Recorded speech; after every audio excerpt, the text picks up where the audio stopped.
வணக்கம் நண்பர்களே. UPSC mains exam 2025 இன்னும் 2 வாரங்களில் நடக்க போகுது. இந்த வருடம் மெயின்ஸ் எக்ஸாமினேஷனை நீங்கள் எழுத போகிற கேண்டிடேட்டாக இருந்தீங்கன்னா இந்த 2 வாரங்களை எப்படி மேக்ஸிமம் யூட்டிலைஸ் பண்ணி மேற்கொண்டு எஃபிஷியண்டாக படித்து மெயின்ஸ் எக்ஸாமினேஷனில் அதிகமாக ஸ்கோர் பண்ணுறது, இதற்கான சில முக்கியமான கைட்லைன்ஸையும் டிப்ஸையும் இந்த வீடியோவில் நான் உங்களோட ஷேர் பண்ண போகிறேன். சரிங்க, இன்னும் 2 வாரம் தான் இருக்குது இல்லையா? நீங்கள் ஏற்கனவே ஒரு 2 மாதம் ப்ரிப்பரேஷனில் தான் இருப்பீங்க. இந்த ஃபர்தராக 2 வாரங்கள் இருக்குது. இந்த 2 வாரங்களில் நீங்கள் மெயினாக எதில் ஃபோக்கஸ் பண்ணணும்னா, இது வரைக்கும் படிச்சிங்க இல்லையா, இந்த படித்ததை நீங்கள் ரிவைஸ் பண்ணணும். இது ரொம்ப முக்கியம். 2வது, இது வரைக்கும் படித்ததை கன்சாலிடேட் பண்ணணும், ஒன்று கூட்டணும். உதாரணத்துக்கு நீங்கள் எக்கனாமி சப்ஜெக்டை ஃபுல்லாக படிச்சிட்டீங்க, ரிவைஸ் பண்ணிட்டீங்க, அதுக்கப்புறம் என்ன பண்ணணும்னா கன்சாலிடேஷன். இது எப்படி பண்ணணும்னா, எக்கனாமிக்குள்ள நிறைய டாபிக்ஸ் இருக்கு பாருங்க, அதை இன்டர் ரிலேட் பண்ணணும். கரண்ட் அஃபேர்ஸ் இதோட அசோசியேட் பண்ணணும். புரியுதுங்களா? பேப்பர் 1ல ஜியோகிரபி இருக்கும், பேப்பர் 3ல என்விரான்மெண்ட் இருக்கும். ரெண்டுக்கும் இன்டர் ரிலேஷன்ஷிப் இருக்கும். இது எல்லாமே கன்சாலிடேஷன்.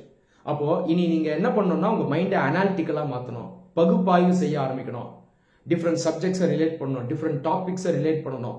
ஓகேவா? அப்போ உங்க மைண்ட் இனி ஒரு பிரெயின் ஸ்டார்மிங் மோடுக்கு போகணும். இது ரொம்ப முக்கியம். அப்போ இனி இருக்கக்கூடிய நாட்கள்ல நீங்க வெறும் எஃபர்ட் மட்டும் போட்டா போதாது. ஏற்கனவே கெயின் பண்ண நாலேஜை இனி நீங்க என்ன பண்ணணும், அந்த நாலேஜை ஆப்ரேஷனல் ஆக்கணும். 3வது, ஆன்சர் ரைட்டிங். இது ரொம்ப முக்கியம். நிறைய பேர் இதை கரெக்டா பண்ண மாட்டீங்க. கடந்த சில வாரங்களா நிறைய ஸ்டூடெண்ட்ஸ் கிட்ட நான் பேசினேன். நிறைய பேர் பண்ற தப்பு, ப்ரீவியஸ் இயர் கொஸ்டினை சால்வ் பண்றது கிடையாது. இவங்க எதில் முனைப்பா இருக்காங்கன்னா, படிச்சுக்கிட்டே இருக்கணும், ஒரு நாளைக்கு 12 மணி நேரம் படிக்கணும் அப்படின்னு நினைக்கிறாங்களே தவிர ப்ரீவியஸ் இயர் கொஸ்டினை சால்வ் பண்றது இல்லை. எப்போ சால்வ் பண்றாங்கன்னா, அகாடமியில டெஸ்ட் சீரிஸ் போட்டுட்டு அந்த வாரத்துக்கு ஒரு முறை தான் சால்வ் பண்றாங்க. டெஸ்ட் சீரிஸ் எடுக்கணும், கண்டிப்பா பண்ணணும். ஆனா அதை தாண்டி டெய்லி நீங்க ப்ரீவியஸ் இயர் கொஸ்டினை சால்வ் பண்ணணும். ஒரு சப்ஜெக்ட்ல நீங்க சிலபஸை ஃபுல்லா கம்ப்ளீட் பண்ணலனா கூட எந்த அளவுக்கு கம்ப்ளீட் பண்ணிருக்கீங்களோ அந்த அளவுக்கு ப்ரொபோஷனலா நீங்க ப்ரீவியஸ் இயர் கொஸ்டினை ஆல்ரெடி சால்வ் பண்ணி இருக்கணும். ஒருவேளை சால்வ் பண்ணலன்னா குறைஞ்சபட்சம் இனியாவது சால்வ் பண்ணுங்க. இந்த ப்ரீவியஸ் இயர் கொஸ்டின் தான் பெஸ்ட் பெஞ்ச் மார்க். ஏன்னா யூபிஎஸ்சி ஸ்டாண்டர்ட்லேயே அந்த கேள்வி இருக்கும். குறைஞ்சபட்சம் கடந்த 7-8 வருடங்களுக்கான ப்ரீவியஸ் இயர் கொஸ்டினை எடுத்து முடிஞ்ச வரைக்கும் சால்வ் பண்ணுங்க. இந்த கொஸ்டின்ல இருந்து நீங்களே புது கேள்வி உருவாக்கலாம். இப்போதைக்கு எந்த இஷ்யூஸ் கரண்ட் அஃபேர்ஸ்ல இருக்கு, அதை வச்சு ஏற்கனவே இருந்த கேள்வியை பேட்டர்னா வச்சு நீங்க மாற்றி அமைச்சு நீங்க ஆன்சர் பண்ணலாம். இதை மெயினா பண்ணணும். ஆனா நிறைய பேர் செய்ய மாட்டீங்க. இதை செய்யுங்க. அடுத்தது, ஆப்ஷனல் சப்ஜெக்ட்டுக்கு கவனம் செலுத்தணும். நிறைய பேர் ஜிஎஸ்க்கு கவனம் செலுத்துறாங்க, ஆப்ஷனல் சப்ஜெக்டை ஃபுல்லா விட்டுறாங்க. ஒரு நாளைக்கு நீங்க 15 மணி நேரம் படிக்கிறீங்கன்னா இதுல ஆப்ஷனலும் படிச்சிருக்கணும், ஜிஎஸும் படிச்சிருக்கணும்.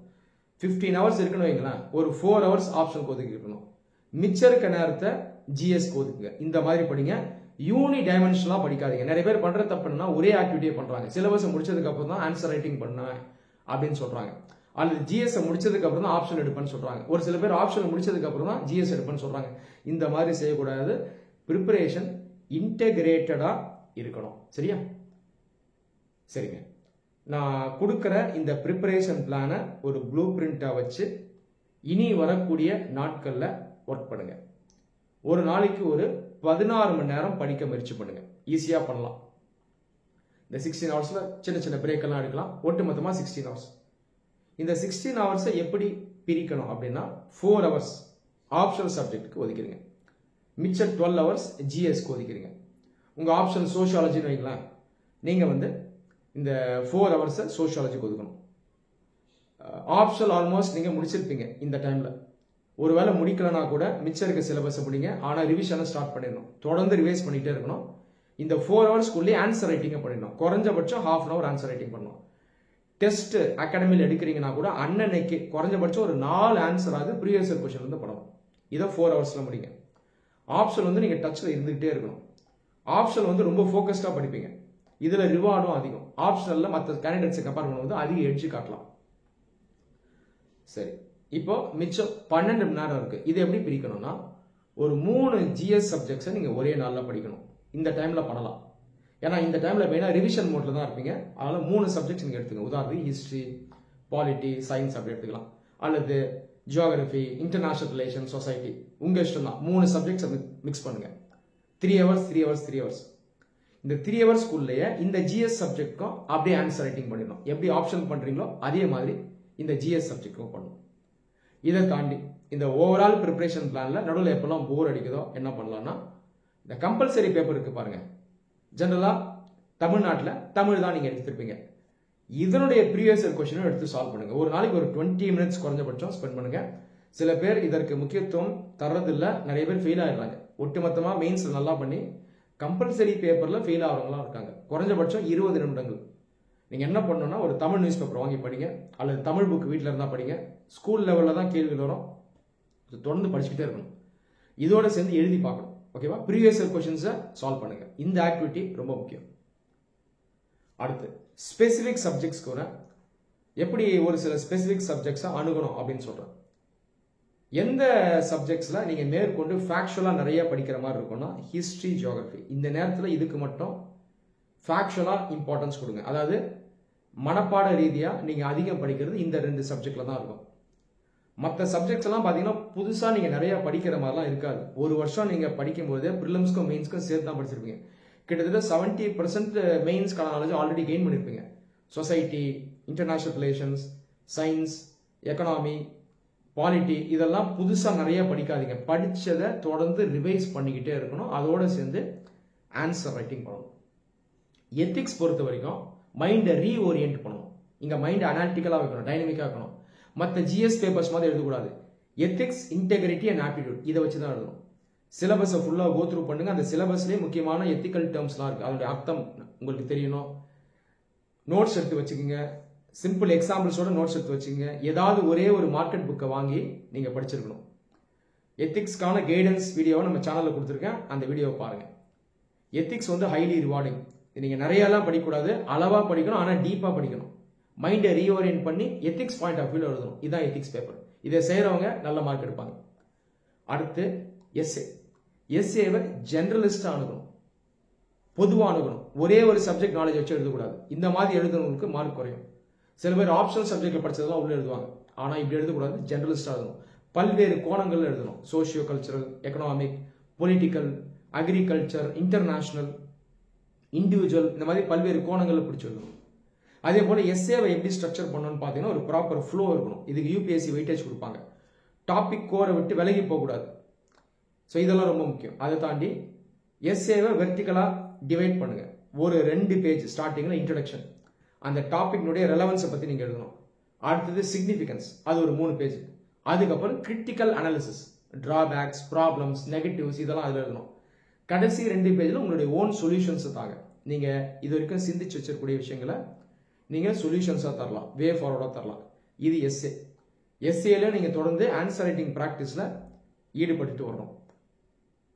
அடுத்து பேப்பர் 3ல 2 முக்கியமான சப்ஜெக்ட் என்னன்னு பாத்தீங்கன்னா, எக்கனாமி, இன்னொன்று சயின்ஸ். இந்த 2 சப்ஜெக்ட்ஸ்க்கு பிரிலிம்ஸ் மோட்ல இருந்து மெயின்ஸ் மோடுக்கு வரணும். மனப்பாட ரீதியாக எழுதக்கூடாது. ஏற்கனவே அப்டைன் பண்ண நாலேஜை ப்ராக்டிக்கலா அப்ளை பண்ணி எழுதணும். இதை தான் யூபிஎஸ்சி எதிர்பார்க்கும். எக்கனாமில நிறைய படிச்சிருப்பீங்க, படிச்சதெல்லாம் டெஃபினேஷனா எழுதக்கூடாது, ஸ்டாட்ஸ் நிறைய தரக்கூடாது. அந்த எக்கனாமிக் நாலேஜை அப்ளை பண்ணி எழுதணும். உதாரணத்துக்கு கேள்வி எப்படி இருக்கும், has the liberalization ensured economic development for all regions in India? இப்படி ஒரு கேள்வி எதிர்பார்க்கலாம். 1991 எல்பிஜி இந்தியாவில் இருக்க எல்லா ரீஜன்ஸ்க்கும் டெவலப்மெண்ட்டை கொண்டு வந்திருக்கா? இப்படி கேள்வி கேட்பாங்க. இதற்கெல்லாம் புதுசா படிக்கூடாது, ஏற்கனவே படிச்சதை எழுதணும். கேபிட்டலிசம் இதை பத்தி எழுதணும், குளோபலைசேஷன் இதை பத்தி எழுதணும், இன்இக்வாலிட்டி இதை பத்தி எழுதணும், ரீஜனல் டிஸ்பாரிட்டி இதை பத்தி எழுதணும். இப்படிதான் ஆன்சர் எழுதணும், அப்ளைடா எழுதணும். சயின்ஸ்ல இதே மாதிரி ஒரு கேள்வி. உதாரணத்துக்கு நானோ டெக்னாலஜியை நீங்க எப்படி ஹியூமன் வெல்ஃபேருக்கு யூஸ் பண்ணுவீங்க? இதையும் அப்ளைடா எழுதணும். நானோ டெக்னாலஜி மெடிசினுக்கு யூஸ்ஃபுல்லா இருக்கும், சயின்டிபிக் ரிசர்ச்சுக்கு யூஸ்ஃபுல்லா இருக்கும், இண்டஸ்ட்ரியல் டெக்னாலஜிஸ்ல நீங்க அப்ளை பண்ணலாம். இந்த மாதிரி எழுதணும். ஓகேங்களா? ஆன்சர் வந்து அப்ளைடா இருக்கணும். பல்வேறு கோணங்கள்ல யோசிச்சு எழுதுங்க. டிஜிட்டல் டெக்னாலஜி, சேட்டலைட் டெக்னாலஜி இதை பத்தி கேட்டாங்கன்னா இதை எஜுகேஷனுக்கு யூஸ் பண்ணலாம். உதாரணத்துக்கு இ எஜுகேஷன். அடுத்து மெடிசனுக்கு யூஸ் பண்ணலாம், டெலி ஹெல்த், இ மெடிசன். அடுத்தது அக்ரிகல்ச்சர், இ நேம், அக்ரிகல்ச்சர் மார்க்கெட்டிங் யூஸ் பண்ணலாம். டிசாஸ்டர் மேனேஜ்மெண்ட், வெதர் ஃபோர்காஸ்ட் இதுக்கு யூஸ் பண்ணலாம். அர்பன் பிளானிங் யூஸ் பண்ணலாம். இந்த மாதிரி பல்வேறு கோணங்கள்ல எழுதணும். இதுதான் யூபிஎஸ்சி ஜிஎஸ் பேப்பர் 3ல எதிர்பார்க்கும். நிறைய பேர் ஜிஎஸ் பேப்பர் 3ல குறைவா ஸ்கோர் பண்ணுவாங்க. காரணம் மெயினா இதுவா தான் இருக்கும். ப்ரிலிம்ஸ் மோட்லேயே இருப்பாங்க, மனப்பாடம் பண்ணதெல்லாம் உள்ளே எழுதியிருப்பாங்க, ஸ்கோர் வந்து நல்லாவே குறைஞ்சிரும். கடைசியாக ஒரு ஆக்டிவிட்டியை நீங்கள் தொடர்ந்து பண்ணணும். இதை வந்து ப்ரிலிம்ஸ் முடிச்ச உடனே நான் பண்ண சொல்லுவேன். என்னன்னா summary notes taking.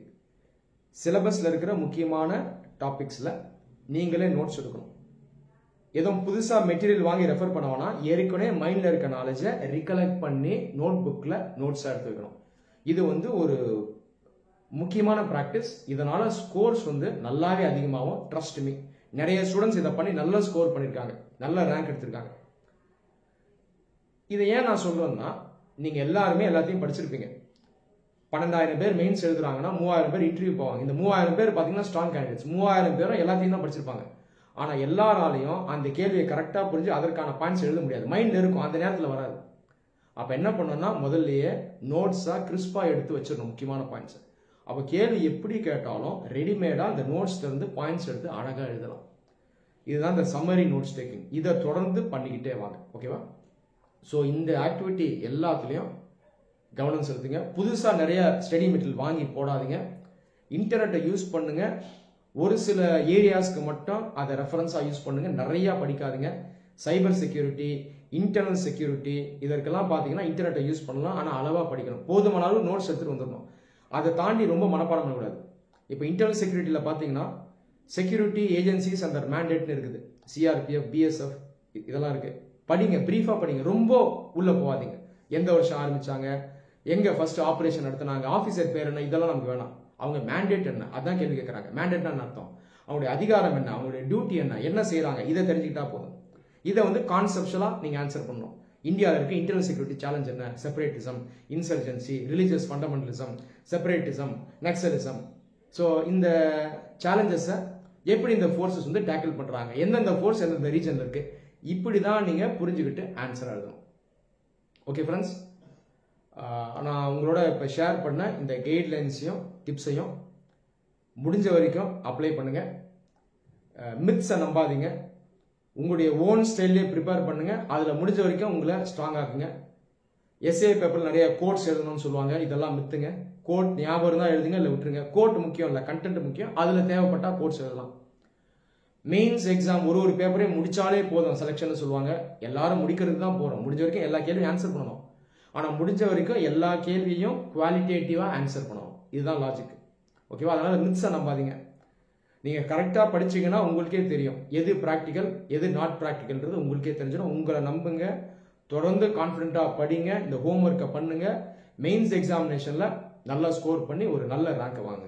Wish you all the best. நன்றி.